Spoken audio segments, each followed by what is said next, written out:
It's Wednesday Addams. I see you're trying to distract yourself from your own banal thoughts. Let me help. Here's a recording thing made of my latest root canal.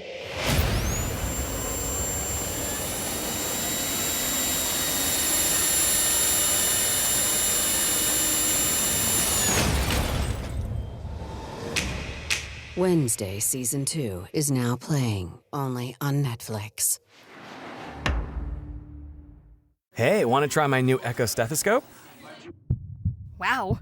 I have never heard heart and lungs sound so clearly. And the digital display gives you clear visual results, too. Hey, that's a 3-lead ECG, right there. I know. Finally, a modern stethoscope, right? Amazing. Echo Health combines the stethoscope you already know with enhanced audio and advanced AI to help you detect heart and lung conditions earlier and with more confidence. Hey, I need my Echo stethoscope back, please? No way. Can't go back to the dark ages now.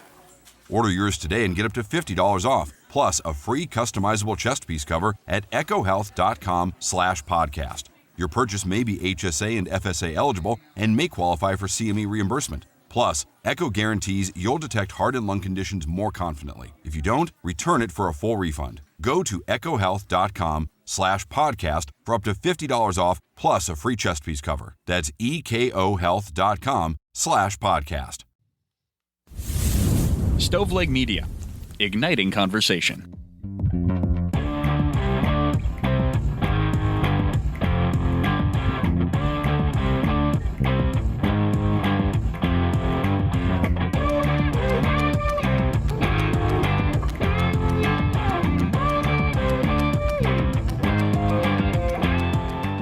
This is True Crime Cast. Jamie and John, fresh off of Crime Con. Didn't mean for that to rhyme, but I do it all the time. You're a poet and didn't know it.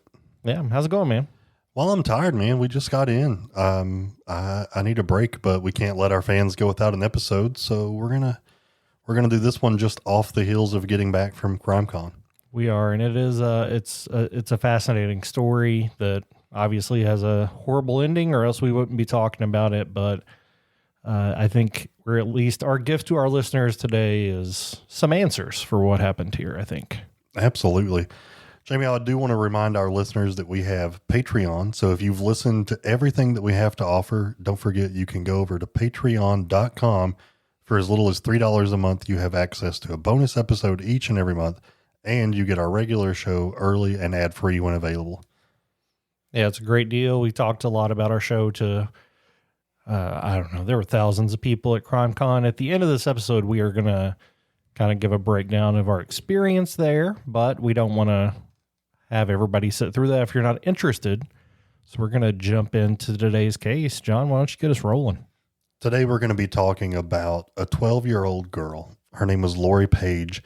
And this one hits close to home. I mean, this is around the age of my daughter. So anytime I talk about a kid that age, it gets me. So picture a 12-year-old girl. She was a very kind, loving girl. She had shoulder-length black hair. She had dreads and a rainbow Janesport backpack. Now, do you remember those backpacks? Like, those were what I used to carry in school. Yeah, I think that was probably the most common backpack when I was in high school and in college. So she loves YouTube, which you know, what 12-year-old girl doesn't love YouTube? I do, and I'm not even a 12-year-old girl, but my kids love it. They also enjoy Roblox, and that's what she was into.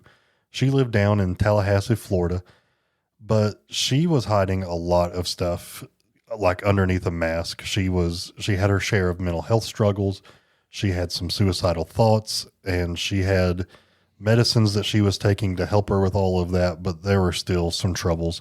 She was very bright. She was very self-sufficient, yet her life was uprooted. She was bouncing between homes. So this is not out of the norm, but this is a little different. Her mom lived in a different state than her dad, so she would go back and forth between states. So one time her life was uprooted when she had her phone taken away by her dad. And I say uprooted kind of sarcastically, because if you take a 12-year-old's phone, they think it's the end of the world. But this actually proved to be a part of the story, so we'll get there.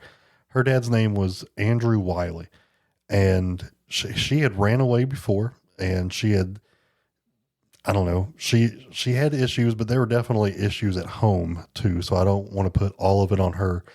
But because she ran away before, it kind of set the stage for a tragedy that would grip this community forever.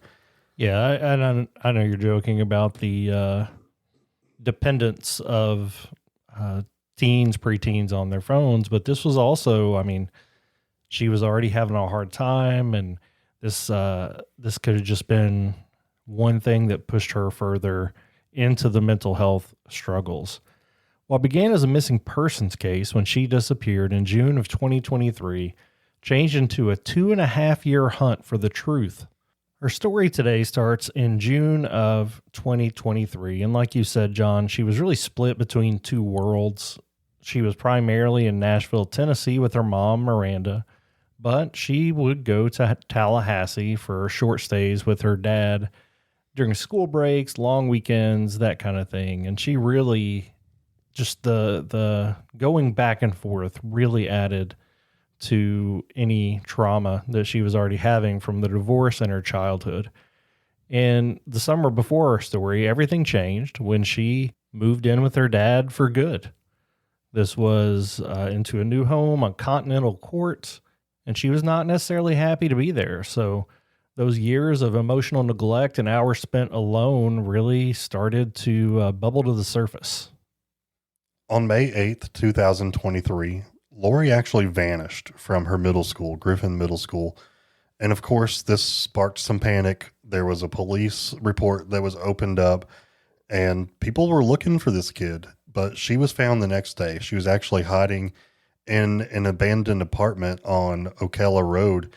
And this was the longest time that she had been away from home. So this was, I don't know, somewhat routine, but this was a little longer, if that makes sense. As a parent, I feel like when things like this happen, when something big goes wrong and you survive it and work through it. So if she's missing for a while and she's found, in my head, it's like, all right, it can't get worse than that. We got through that. We can do it. But unfortunately, we tell ourselves that just to cope, and it can indeed get worse. So a few weeks later, May 25th, 2023, Miranda actually visited Wiley's home, and this ignited a recorded and a very explosive argument that dragged Lori into the middle of it. And this left her feeling worthless, and her voice was captured for the last time, sounding broken and lost in that recording. And that day, I think her demeanor kind of shifted. She was off, if that makes any sense. She was, I don't know, just more quiet. She was feeling like she was unnoticed by those that were closest to her. Anytime you're a kid and you hear mom and dad fighting, it's hard. And so she saw this all the time, even though her parents didn't live together anymore. I don't think they had the best of relationships, and it would sometimes be explosive.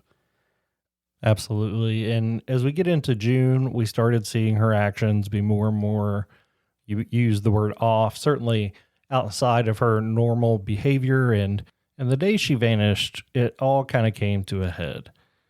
June 3rd, 2023 at 10 a.m., Wiley returned home to find Lori and her backpack missing. He responded by calling police.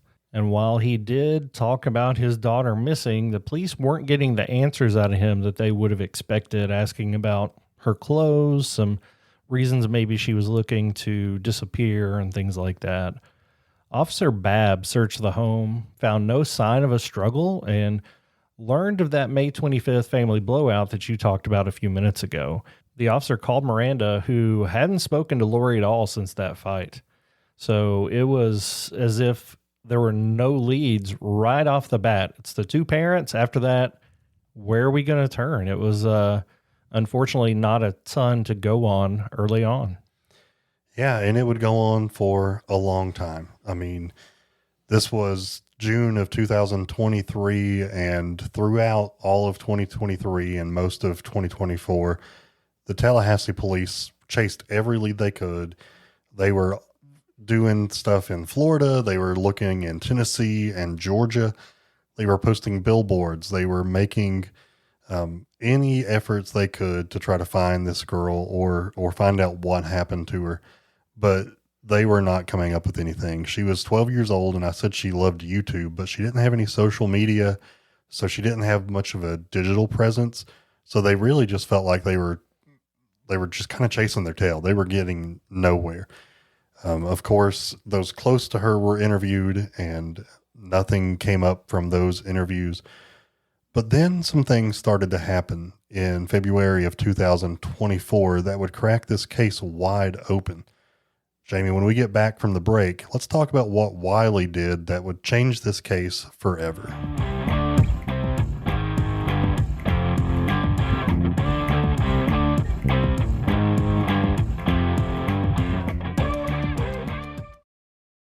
Confronting high credit card debt can feel scary, but the good news is if you owe $10,000 or more in credit card debt, financial relief options are now available. National Debt Relief is currently offering debt relief designed to reduce what you owe, fast-tracking your way to being debt-free. If you qualify for debt relief, you may be able to pay back significantly less than what you owe and save thousands of dollars. Imagine only paying one low monthly program payment you can afford and saving money as you become debt-free. National Debt Relief has already helped bring debt relief to over 550,000 U.S. consumers, earning thousands of five-star reviews and an A-plus rating with the Better Business Bureau. You're stronger than your credit card debt. Take the first step and visit nationaldebtrelief.com to see what debt relief you may qualify for. That's nationaldebtrelief.com.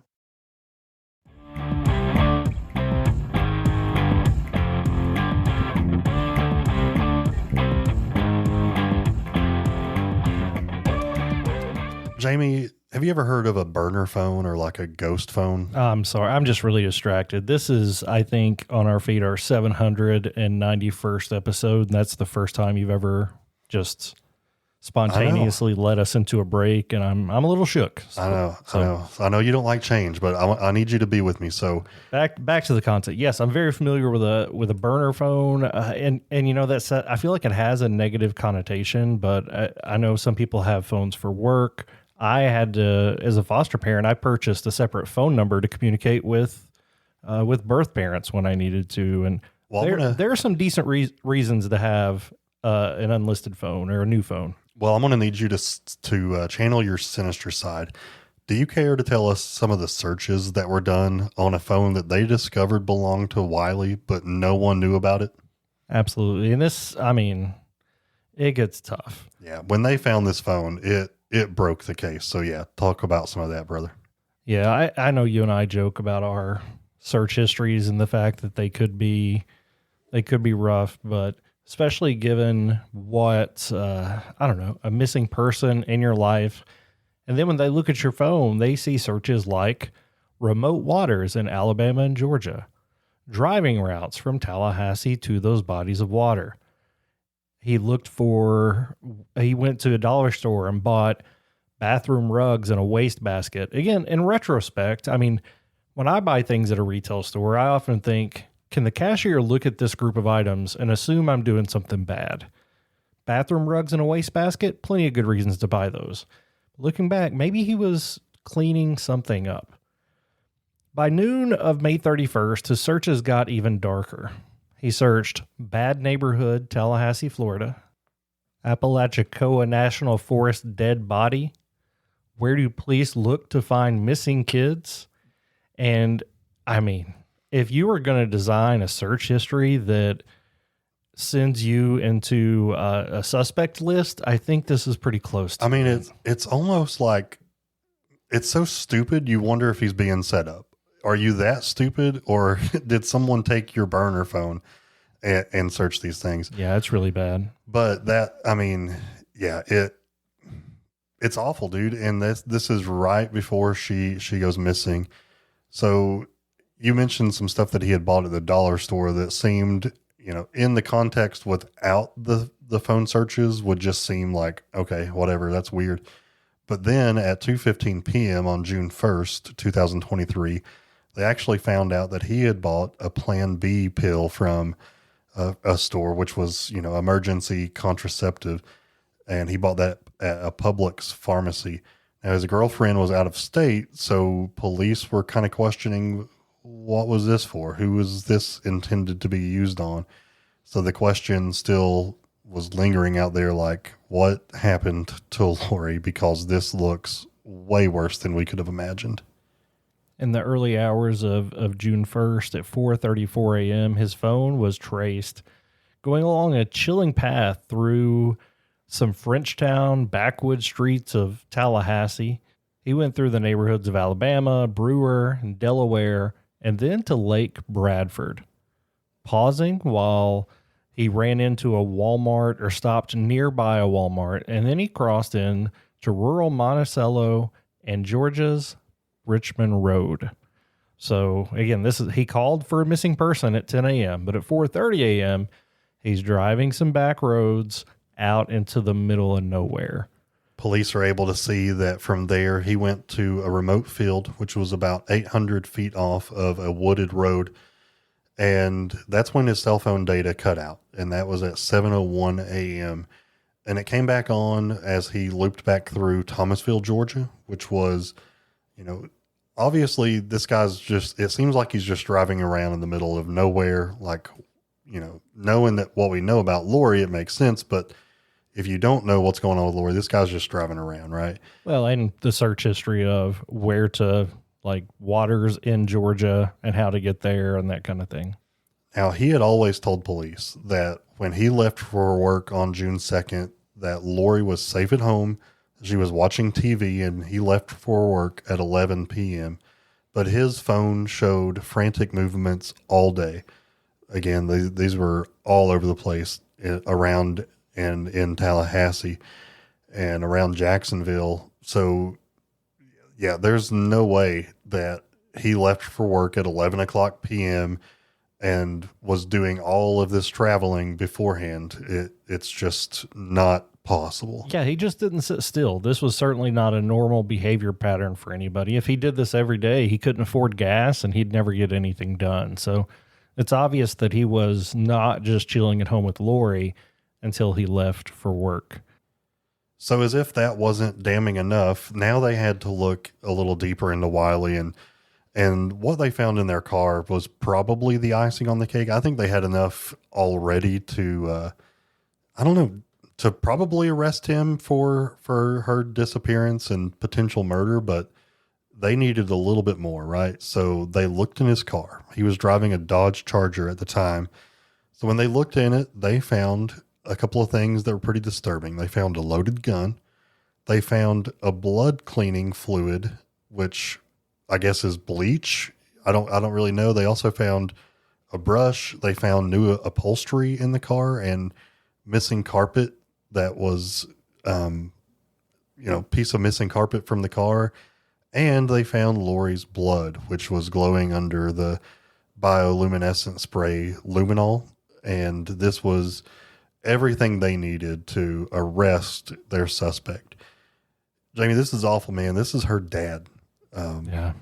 Based on the searches on the phone, you can use your imagination to I guess, allude what happened to Lori before she went missing, but it sounded like this was a very abused child, physically, sexually. And then we don't know what happened or what transpired that led to Wiley taking her life. But I mean, it's very obvious to me and probably a jury that that's what's happened. Yeah, I think you're right. I think they did have enough early on, but for a lot of cases, it gets to the point where you may have enough, but you want to seal the deal. You don't want to give the jury any bit of reasonable doubt. So you want to have the body, if at all possible. You want to have any and all physical evidence that's available. So that's why I think they kept pushing, waited around a little bit, and then got everything they needed, but they were still looking for Lori. Well, that piece of the story also comes to a very tragic end. So they went to that place where his phone was turned off for a while after it was like 800 feet off of a really wooded road. And when they got there, it was a tangled mess. I mean, think about the overgrowth that we see in Kentucky off the sides of the road. I mean, there's just trees everywhere, and in the middle of the trees, there's ivy and thorn bushes, and it's just a hot mess. So that's what they found when they got here. But in April of 2025, there was actually a prescribed burn, which is something that you do when there's a wooded area that is too thick, and you can do this to kind of bring new life into a forest and keep it healthy. Right. You don't hear about this a lot. I know sometimes like fire departments will fight a forest fire by building a fire to kind of cut it off, but you don't see a lot of fires being built to clear areas out because they can get out of control, but that's what they chose to do here. And it did the job. A little side tangent, because I'm a nerd. I follow like the National Park Service on TikTok, and it's become a growing trend for them to do this. It's a way for them to efficiently clean up the forest and keep it alive and healthy. And that's what they did. And when they did that, they were able to go back and search a lot more extensively. And when they did, they found human bones. They found small human bones that were, definitely not attached to a body anymore.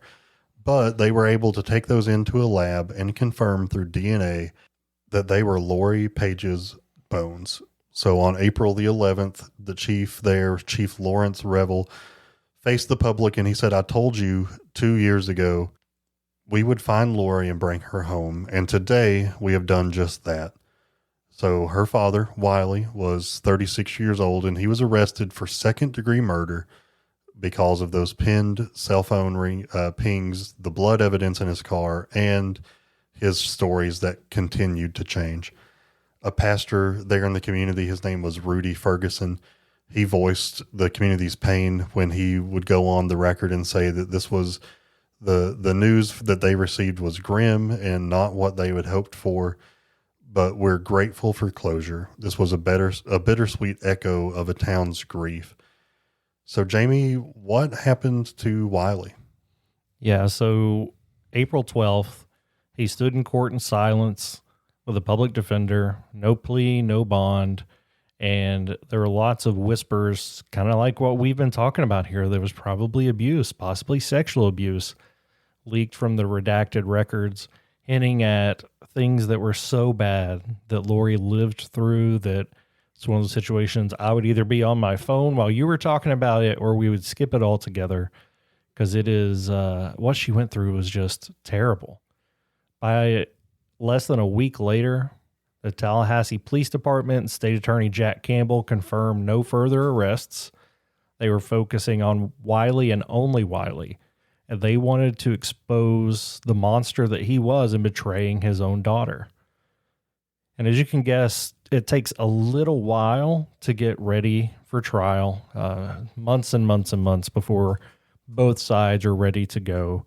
The Wiley story ended abruptly on June 19th of 2025, just a few months after he had been arrested.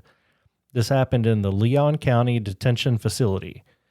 A medical emergency, a pulmonary embolism, and he died by 5:36 p.m. despite frantic efforts to resuscitate him.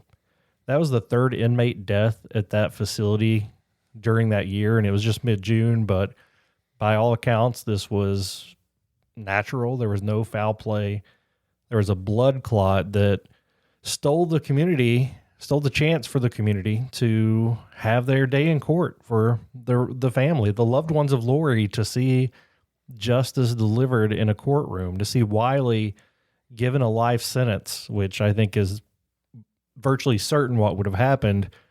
That was taken away, and he didn't have to sit in prison and suffer for what he did. Yeah, I think that's the most unfortunate part. I hope that his brief time in jail was miserable for him.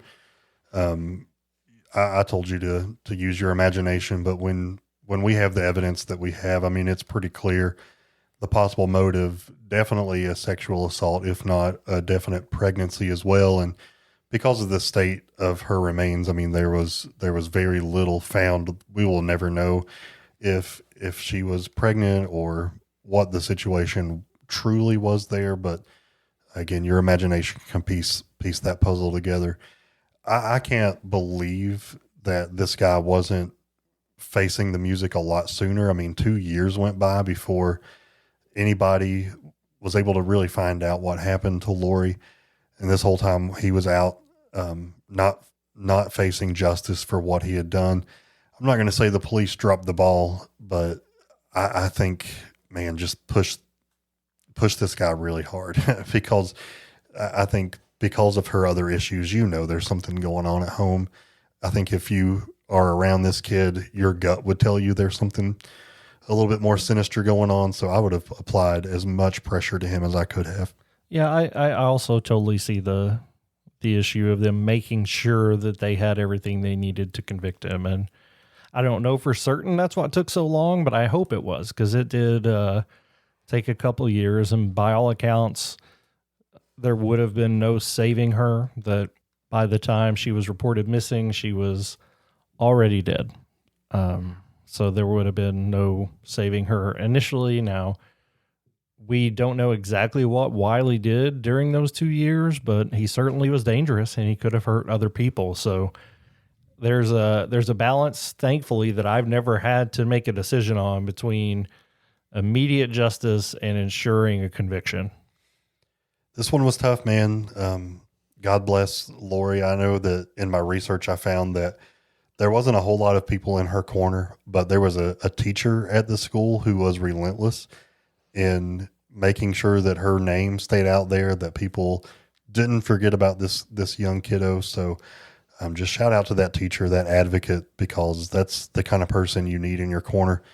I know I had teachers growing up that hopefully would have done the same for me if something like that would have happened, but teachers are just saints in general. So God bless the teacher. Absolutely. And you're right. I don't know that let me speak out of both sides of my mouth here. I just said that I think police were probably just making sure they had the sure conviction, but at the same time, if without the teacher pushing, without loved ones in her corner like that, maybe it would have just slipped away and gotten no justice, no sort of conclusion.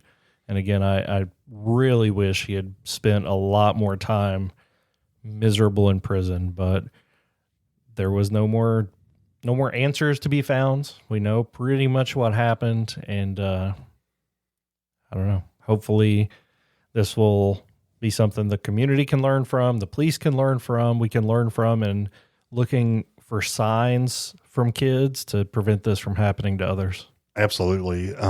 So this case was recommended to us, Jamie, by a fan who found us at CrimeCon.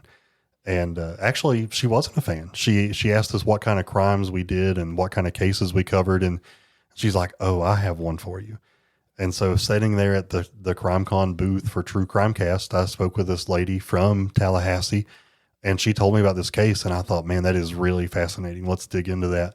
So because of a random encounter at CrimeCon, that's how we got the content for today. Yeah, and you did the research on the way home, so certainly appreciate your effort there in this recommendation. And I guess we'll just continue on that conversation about CrimeCon. There were so many cases that we were made aware of. Some of them were just folks telling us what they were interested in or things that they wanted to see solved. But we also met a lot of families that were hurting, that were looking for missing loved ones, that were looking for justice for loved ones that had been killed. It was really like we had a good time, and we'll talk about that, but it was really heavy as well.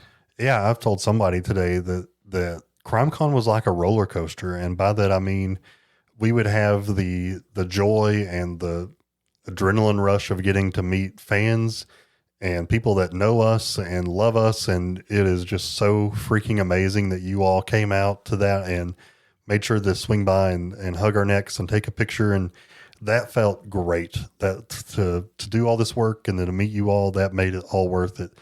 But then after they would leave, a family member would hand us a flyer and say, "Hey, my uncle's been missing for 30 years and we're trying to raise awareness about his case." So you talk about the downward plummet, of emotions. CrimeCon was the highest of high and some of the lowest of lows, hearing some of those tragic stories that had never been solved and seeing the pain on their faces in real life.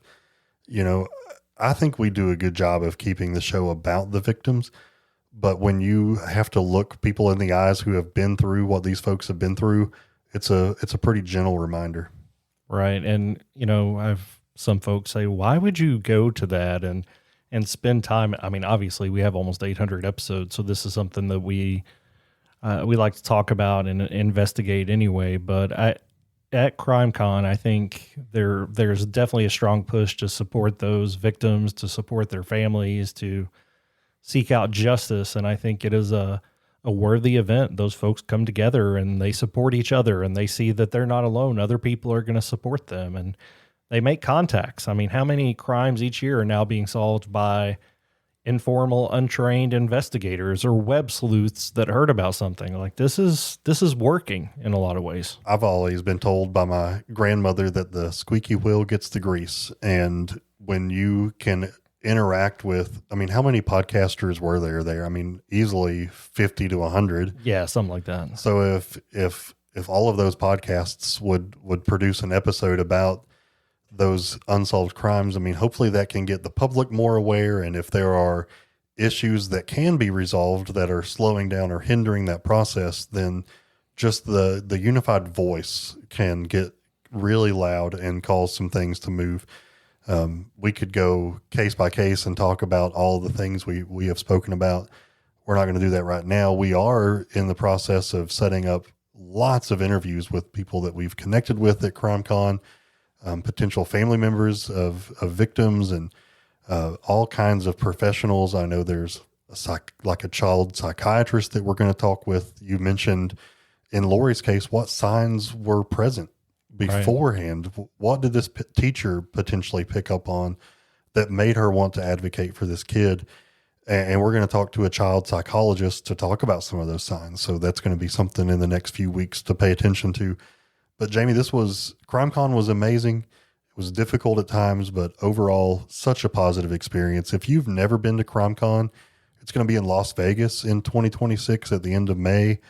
You should buy your tickets because it is going to be awesome. Yeah, I mean, for us, it's amazing to know that people listen and actually come up and talk to us about it. And that was, I don't know, pretty shocked that it happened at all, but it did happen. But for anybody interested, basically what you're missing out on is awesome sessions for people that you watch on TV, listen to on podcasts. There are sessions led by leaders in the investigative world, FBI profilers.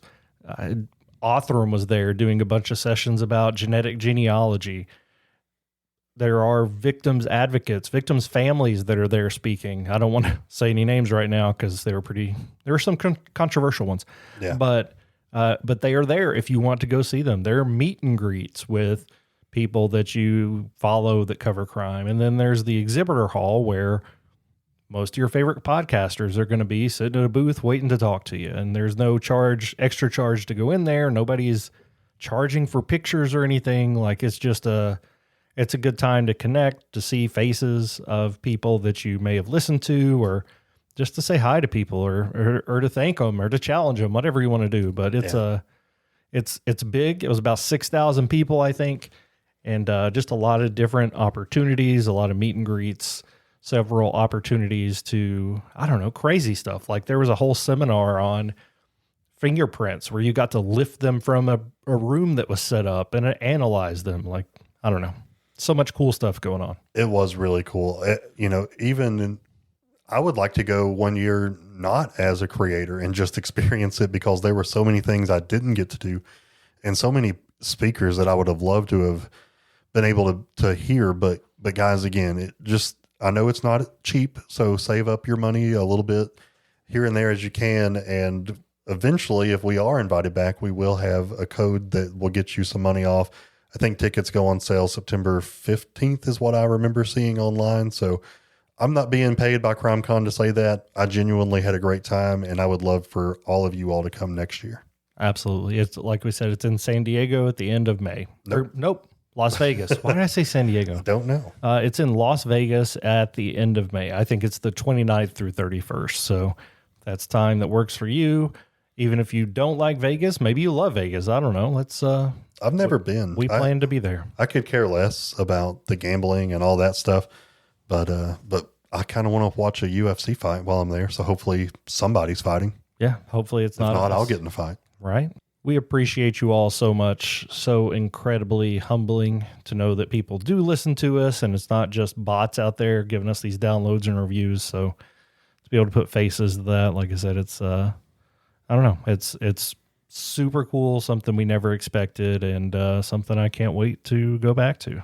Yep, it was awesome seeing you guys there that were able to make it. That made my day. Actually, it made my week. I'm still telling people about it. So thank you guys so much. And if you have the chance next year, please come check it out. All right. We appreciate you. I hope you enjoyed this case and our Crime Con conversation. And we're going to go off here and record some more. Yep. And until next crime, this has been True Crime Cast.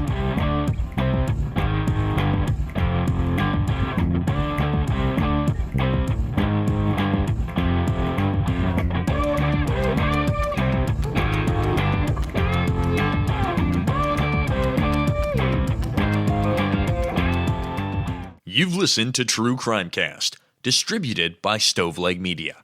Check out stoveleg.com to find out more about your hosts and to find other podcasts to listen to. Stoveleg Media, igniting conversation.